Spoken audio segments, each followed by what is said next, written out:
Algebra 2 Honors, Lesson 12.3, Probability. Roll a die. What's the probability you roll a 4? Well, probability is either success over total tries, total possibilities, or in our case, success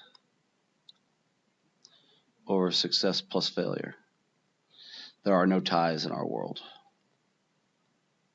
Maybe in another probability case in this world, no, because when I roll a die, I get 6 possibilities. I can have 1, 2, 3, 4, 5, or 6.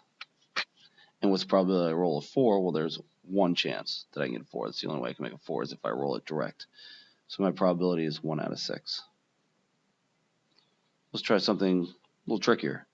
We roll dice. What are the probabilities? What are the possibilities we can get? We roll a 2, a 3, all the way up to a 12, but that doesn't really help us because there aren't 11 different combinations. If we look at rolling a die, it's got 6 sides to it. There are 6 possibilities. So if we roll 2 of them, we have, 6 possibilities in the first one, 6 possibilities on the second one. We have 36. So there's 36 possibilities on the bottom. Now the question is, how do we roll a 7?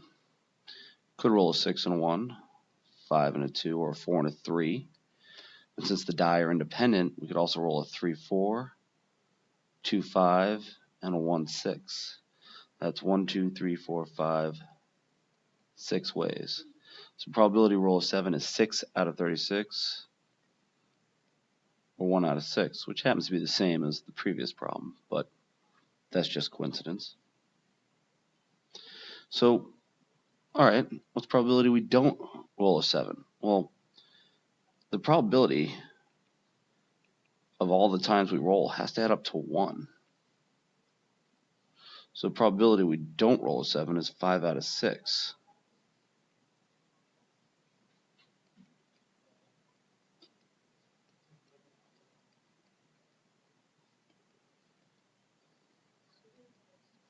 So if you were a gambling man and they said, I'll give you 5 out of 6 probability that you don't roll a 7, it's a decent gamble. It's a 0% proposition. You're not going to win, you're not going to lose, but it's better than betting on other bets where you are guaranteed to lose all over the long run. Let's try something else. Let's flip 2 coins. So we flip the coins, and all the possibilities are that we get a head and a head and a tail and a head, and a tail and a tail. Those are all the possibilities. There's 4 of them. What's the probability we get 2 tails? Well, that's this one here. It's just 1 out of 4. What's the probability we get 2 heads? It's also 1 out of 4. And how about a tail and a head? Well, that's 2 out of 4. Notice if we add these up, we get 4 out of 4, also known as 1. And the point I'm making is that all the possibilities have to add up to 1. We either get a head, head, tail, tail, or head, tail, tail, head. That's it. That's all our possibilities. So they do. They add up to 1. I'm going to jump into a very complicated problem here, and kind of bothers people. We go from these, all right, I understand what's going on, to this out in the middle of nowhere. You have 20 DVDs sitting in your kitchen, and you send a kid in, and you said there's 8 movies, that are rated PG or better, and 12 movies which are rated G. So I'll just say rated G. And the kid grabs 6 random ones, and you're hoping he grabbed 3 of each. So what's the chance that he grabbed 3 of each? Well, I don't care what order he grabbed them in. If he grabs rated G, rated PG, rated G, or GG, PG, it doesn't matter. So it's a combination of all the ways he could have grabbed 6 out of 20. And on the top, I'm hoping he grabs, so we're looking for success, even though he may not have done this. This is the probability we're saying. If he was successful, then he grabbed 3 out of the 8, and there's combination. I don't care what order he took them in. Or he grabbed 3 out of the 12, and he grabbed 3 out of the 12. So you've got to do all this math, crank it out, and end up with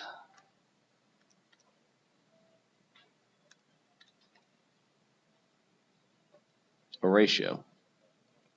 38,760 different ways he could have grabbed these 6 DVDs. And on the top, there's 220 different ways he could have grabbed the kids' movies.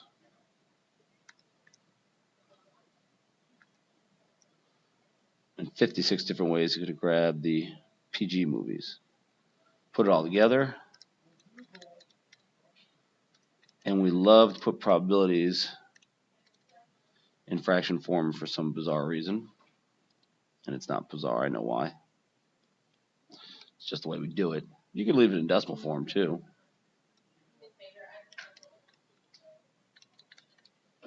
And say there's a basically 32% chance that he grabs 3 of each. Doesn't really matter.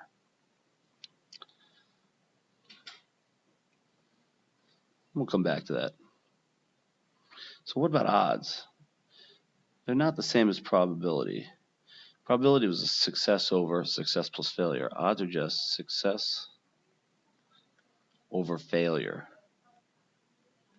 So for example, if you're a guy born in 1990, you have a 3 in 4 chance to make it to 65. That's your probability. Your odds would be, this is success plus failure, so it's 3 plus obviously 1.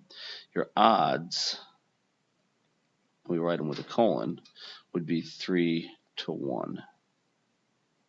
And we write it with a colon to keep them straight. For the women, probability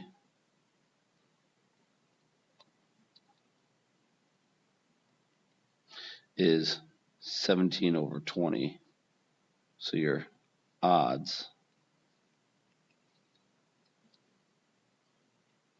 are 17 to 3.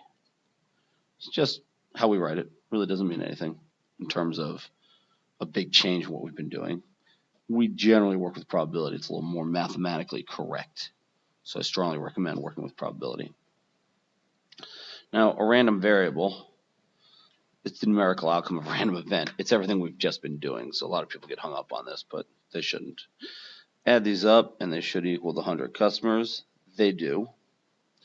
And we make this extra column X and use it to represent the number of pets that people pick as a probability. So 3 over 100, 37 over 100, 33 over 100, 18 over 100, 9 over 100.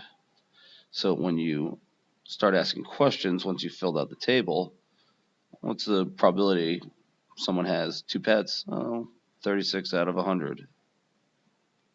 So it's all on your table. You don't have to go hunting for it. It's right there. On the next page, well, actually, let's finish answering some questions here. What's the probability that they have at least 3 pets? Well, that means 3 or 4, so that's 18 plus 9 over 100, 27 out of 100 probability. As I was starting to say, on the next page, I actually showed how this looks. So now we write as probability of X, X is number of pets. We do it that way. It's just another way to do it. And this does add up to 1 now, because it's a probability, and proves the data is valid. I'm not going to say the data is accurate. It's just, yes, this data makes numerical sense. I mean, they might have gone to one pet store in one town. That's really not fair. You need to take a sampling across the United States, or in big towns and little towns, urban and rural, so on and so on, to get a true number that makes sense. But notice that it does add up to 1, so that it makes it a valid data set. We can make a histogram. I'll do just a start where we put the probability here, so 0.1, 0.2, 0.3. Then we put the number of pets here, 0, 1, 2, 3, 4. And then the first person was here, and the second person was up to here. And you can go on and on and on. Keep filling them all in. So unfortunately, we're not doing statistics at this time, but this gives you a quick taste of it. So that's it for probability. As I like to say, happy mathing. Good luck.